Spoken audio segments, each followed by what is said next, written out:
கள்ளக்குறிச்சி அப்படின்னாலே இன்னைக்கு என்ன ஆயிடுச்சு, கள்ளச்சாராயத்துல கண்ணீர் வீடும் மாவட்டம் அப்படின்னு சொல்லி இன்னைக்கு இந்தியா முழுக்க பேசக்கூடிய ஒரு நிலைமையை ஏற்படுத்தி விட்டாங்க. எதற்கெடுத்தாலும் ஆளுக்கு முன்னாடி வந்து நிற்பாரு ஸ்டாலின் அவர்கள். ஏன் இந்த கள்ளக்குறிச்சியில 60 பேர் இன்னைக்கு உயிரிழந்திருக்காங்க, 100க்கும் அதிகமானவர்களுக்கு கண் பார்வை போயிருக்கிறது. ஒரு முதலமைச்சராக பொறுப்பேற்று இந்த மக்களை நேரடியாக வந்து சந்திக்கணுமா வேணாமா? தன் மகனை அனுப்பி 10 லட்சம் ரூபாவை கொடுத்து மக்களை வெறும் பணத்தால வாயில அடிச்சு இன்னைக்கு வாயில் மூட வைக்கின்ற ஒரு கேவலமான ஒரு அரசு தான் இன்னைக்கு நடந்து கொண்டிருக்கிறது. இன்னைக்கு கள்ளக்குறிச்சியில எத்தனை பேர் இன்னைக்கு கள்ளச்சாராயத்துல பாதிக்கப்பட்டிருக்காங்க.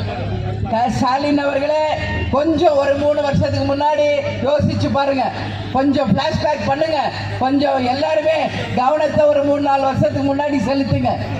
எந்த ஒரு பிரச்சனை என்றாலும் கருப்பு கொடி தூக்கிட்டு கருப்பு சட்டையை போட்டுக்கிட்டு மதுவை ஒழிப்போம், மது இல்லாத தமிழகத்தை உருவாக்குவோம் என்று சொல்லி உங்க வீட்டு வாசல்லையே நீங்களும் உங்க மனைவியும் உங்க மகனும் ஒட்டுமொத்த தமிழ்நாட்டிலையும் மதுவை ஒழித்தே தீர வேண்டும் என்று சொன்னீர்களே, இன்னைக்கு உங்க ஆட்சி தானே நடக்குது.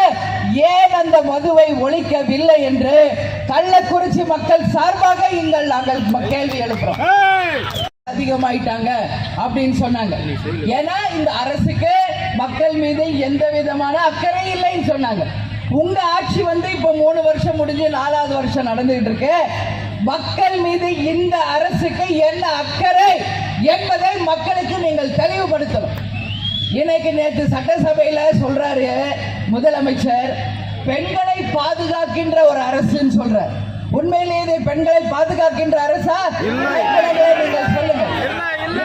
எத்தனை ஆயிரம் பெண்கள் தங்கள் தாலிகளை இழந்து விதவைகளாக குழந்தை குட்டிகளோட இன்னைக்கு எப்படி வாழ்க்கை நடத்துவது என்று தெரியாத அளவு இன்னைக்கு அத்தனை பெண்களும் இன்னைக்கு பாதிக்கப்பட்டிருக்காங்க.